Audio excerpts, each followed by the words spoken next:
যারা জেল কেটেছে, জুলুমের শিকার হয়েছে, অত্যাচারের শিকার হয়েছে, জেল গেট থেকে আবারও ঢাকা বিশ্ববিদ্যালয়ে এসে প্রতিবাদ করেছে।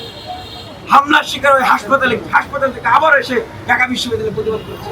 ঢাকা বিশ্ববিদ্যালয়ের সেই শিক্ষার্থীদেরকে আপনারা এরকম ককটেল ফুটিয়ে মিছিল করে এইভাবে হুমকি দিয়ে, হ্যাঁ আপনি যেটি বললেন যে লাশের রাজনীতি, হ্যাঁ সেই লাশের রাজনীতি করে তাদেরকে ভয় দেখানো যাবে না। জাতীয় নির্বাচনের টাইম লাইন চলে এসছে, সেটা নিয়ে বার্গেনিং হচ্ছে, অথচ 10 মাস হয়ে গেছে ডাকসু নির্বাচনকে লোকাল ট্রেনের মতো ঠেলা হচ্ছে, বানচাল করার ষড়যন্ত্র। ডাকসু নির্বাচনের টাইম ফ্রেম থাকে 10 মাসে, প্রায় একটা ডাকসুর প্রায় শেষ সময় চলে আসে।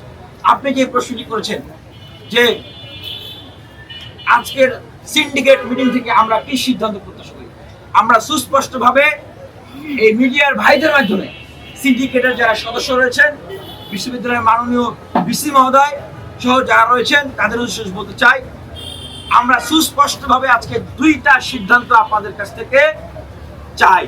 নাম্বার 1, ঢাকা বিশ্ববিদ্যালয়ে কেন্দ্রীয় ছাত্র সংসদ এবং হল সংসদের নির্বাচন কমিশনের চূড়ান্ত ঘোষণা।